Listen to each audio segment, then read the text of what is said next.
بسم اللہ الرحمن الرحیم۔ السلام علیکم، ڈاکٹر منور حسین آپ کے پیش خدمت ہے۔ آج بات کر لیتے ہیں عالمی امور کے اوپر، مختلف جگہوں کے اوپر جو چند اہم خبریں ہیں وہ میں آپ کے سامنے رکھ دیتا ہوں، اور ساتھ میں چھوٹا سا ایک تجزیہ۔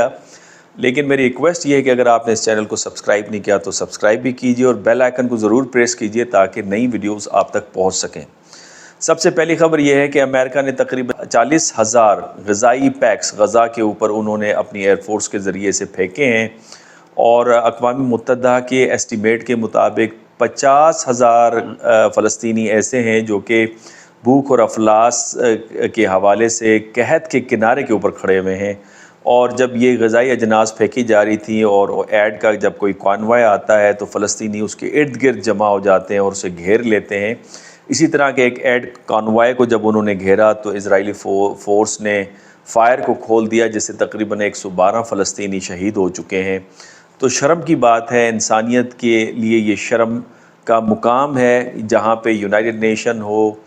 OIC ہو یا ICJ ہو، وہ ناکام ہو گئے مکمل طور پہ اسرائیل کو روکنے سے کہ اس جنگ کو کسی طریقے سے رکوایا جائے اور امدادی سامان وہاں تک پہنچایا جائے۔ اور جو انگلش اسکول آف تھاٹ ہے، جسے ہم ریشنلزم کہتے ہیں، جو کہتا ہے کہ ایک انٹرنیشنل سوسائٹی کا سینس کریٹ ہو اور کامن کنسرنز جو ہیں، جس میں سیکیورٹی ہے، جس کے اندر غذائی قلت کا سامنا ہے، جس کے اندر انوائرمنٹل تھریٹس ہیں،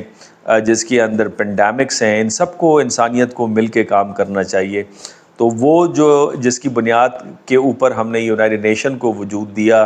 انٹرنیشنل رجیمز وجود میں آئے، انٹرنیشنل نارمز وجود میں آئے، وہ انڈر تھریٹ ہیں بیکاز آف دس سچویشن۔ اور اسی حوالے سے دوسری جڑی ہوئی خبر ہے کہ جو یمن میں ریڈ سی کے اندر جو یمنی حوثی حملہ کر رہے ہیں جہازوں کے اوپر، وہ ان کا دعویٰ یہ ہے کہ جب تک آپ ختم نہیں کریں گے جنگ فلسطین کے اندر، وہ اس طرح کے حملوں کو جاری و ساری رکھیں گے۔ اور اس حوالے سے برطانیہ اور امریکہ نے حوثیوں کے ٹھکانوں کے اوپر یمن میں حملے بھی کیے، لیکن وہ حملے مکمل طور پہ ناکام نظر آتے ہیں، اور حوثیوں کے جو اٹیک ہے، حملے جو ہیں کارگو شپس کے اوپر، وہ جاری و ساری ہیں۔ اور اب تازہ حملوں میں تقریباً 37,000 ٹن کا فرٹیلائزر لے کے جانے والا جو کارگو شپ ہے، اس کے اوپر حملہ کیا، جو کہ سمندر بوت ہو گیا۔ اس حوالے سے تیسری اہم خبر یہ ہے کہ جو جنگ ہو رہی ہے اس وقت مڈل ایسٹ کے اندر حماس اور اسرائیل کے درمیان میں، اس کا گہرا اثر خود امریکی پالیٹکس کے اوپر بھی پڑ رہا ہے۔ اور ہمیں معلوم ہے کہ امریکہ کی جو صدارتی انتخابات ہیں وہ اس سال نومبر میں ہونے ہیں، اور اس حوالے سے جو امریکی ہیں وہ کافی سینسٹیو نظر آ رہے ہیں فلسطین کے ایشو کے اوپر، اور دھرنے ہمیں نظر آ رہے ہیں، پروٹیسٹ نظر آ رہے ہیں، ٹک ٹاک کے اوپر اویئرنیس کمپین چل رہی ہے، اور ایک ہی نعرہ لگتا ہے کہ Joe Biden if you need vote free Palestine from river to the sea. تو یہ نعرہ لگاتار وہاں پہ لگ رہا ہے۔ اور اس حوالے سے اس وقت سینا کالج اور نیو یارک ٹائمز نے پول کنڈکٹ کیے ہیں، سروے کیا ہے امریکنز کا، اور تقریباً 47% امریکنز یہ سمجھتے ہیں کہ پریزیڈنٹ جو بائیڈن کی جو کارکردگی ہے وہ خراب ہے، اس سے وہ مطمئن نہیں ہے۔ اور اس کے ساتھ وہ یہ بھی سمجھتے ہیں کہ سروے کے مطابق کہ خود ڈیموکریٹ پارٹی کے اندر ایک ڈویژن نظر آ رہی ہے، ان کے اندر بٹوارا نظر آ رہا ہے اس بات پر کہ پریزیڈنٹ جو بائیڈن کو نیکسٹ صدارتی انتخابات کے لیے نامنی کے طور پر لیا جائے یا نہ لیا جائے۔ جبکہ دوسری طرف پریزیڈنٹ ٹرمپ ان کی پاپولیرٹی میں اضافہ ہو رہا ہے، اور ریپبلکنز کے اندر جو پریزیڈنشل نامنی ہے اس میں وہ لیڈ کرتے ہوئے نظر آ رہے ہیں، اور اسپیشلی اوہایو کے اندر، مشیگن اور مسوری کے اندر اگر آپ دیکھیں تو انہوں نے وہ لیڈ لیتے ہوئے نظر آتے ہیں۔ یہ تو ہو گئی مغرب کی طرف سے خبریں اور کچھ مشرق میں مڈل ایسٹ سے خبریں۔ اب پاکستان اور انڈیا کی خبر کو لے لیتے ہیں جو کہ بڑی اہم ہے، اور اس حوالے سے کل دا انڈین ایکسپریس نے ایک آرٹیکل شائع کیا ہے جس میں Pakistan reaches out to India کے ٹائٹل کے حوالے سے، اور ان کے مطابق یہ کہ جو پاکستان میں نئی حکومت جس میں PMLN اور پیپلز پارٹی ہے، جس کو ملٹری اسٹیبلشمنٹ کی سپورٹ بھی حاصل ہے، انہوں نے یہ فیصلہ کیا ہے کہ لو کی and low risk relation ship with India جو ہے وہ رکھے جائیں یا ان کے ساتھ انگیجمنٹ کی جائے۔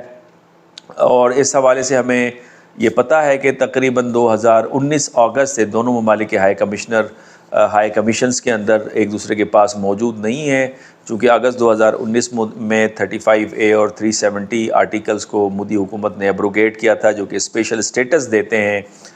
کشمیر کو۔ جب یہ بنے تھے اس وقت بھی یہ اعتراضات تھے، لیکن اس کی ایبروگیشن کے ریئیکشن میں پاکستان نے اپنے ہائی کمشنر کو اس وقت واپس بلا لیا تھا۔ تو اب یہ آرٹیکل دعویٰ یہ کر رہا ہے کہ پاکستان نے فیصلہ کیا ہے کہ لو کی اور لو رسک جو انگیجمنٹ ہے وہ انڈیا کے ساتھ کی جائے۔ ضمن میں انہوں نے 2 اہم اقدامات اٹھائے۔ پہلا قدم تو یہ اٹھایا ہے کہ انچارج دی افیئرس کو انہوں نے 3 ایئرس کے لیے نامینیٹ کر جن کا نام سعد احمد وڑائی صاحب ہیں، ان کو نیو دہلی بھیجا ہے، جو کہ اہم قدم ہے اس حوالے سے۔ اور دوسرا قدم جو کہ سمبولک ہے لیکن ایک امپورٹنٹ سگنلنگ ہے، پبلک میسیج ہے، وہ یہ کہ پاکستان نے یہ فیصلہ کیا ہے کہ national day celebration New Delhi کے اندر ہوں گی، جو کہ کافی عرصے سے بند تھی، پہلے کووڈ کی وجہ سے اور اس کے بعد جو سفارتی کشیدگی تھی دونوں ممالک کے درمیان میں، اس کی وجہ سے یہ بند پڑا تھا۔ لیکن میں یہاں پہ یہ ضرور کہوں گا کہ جو دونوں ممالک ہیں وہ اس خطے کے بڑے اہم ممالک ہیں، اور اس حوالے سے دونوں کے اندر اگر نارملائزیشن ہوتی ہے تو خطے کے اندر امن، سلامتی اور خوشحالی کا یہ باعث بنے گا۔ چاہے اسٹیپ بائی اسٹیپ اپروچ کے ذریعے اگر آپ آگے بڑھتے ہیں اور کانفیڈنس آپ بلڈنگ میئرس لیتے ہیں تو خطے کے اندر امن اور سلامتی کے لیے انتہائی اہم ہے، اور اسپیشلی اس کانٹیکس میں جب خطے کے اندر اور بین الاقوامی سطح کے اوپر بہت بڑی تبدیلیاں رونما ہو رہی ہیں۔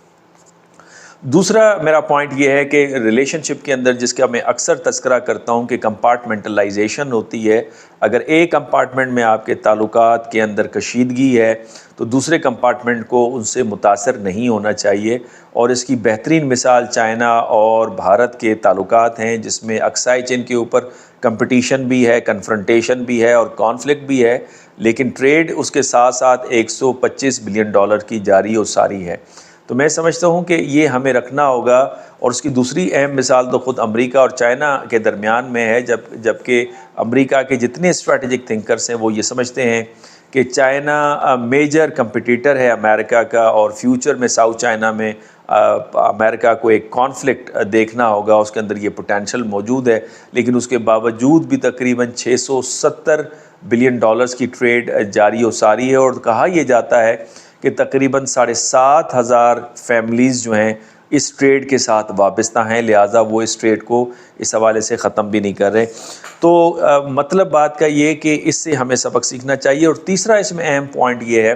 کہ کہا یہ جا رہا ہے کہ امریکہ نے ایک قسم کا انفلوئنس کیا ہے پاکستان اور انڈیا کو کہ آپس میں تعلقات کو بہتر کریں، اسپیشلی پاکستان کو، کہ امریکہ چاہتا ہے کہ بھارت کے ساتھ آپ کے تعلقات نارملائز ہوں۔ تو اس میں امریکن رول جو ہے وہ واضح طور پر کہا جا رہا ہے کہ ان کا اس میں اہم کردار ہے، انہوں نے اس طرح کے میسیجز پاس آن کیے پاکستانی حکومت کو،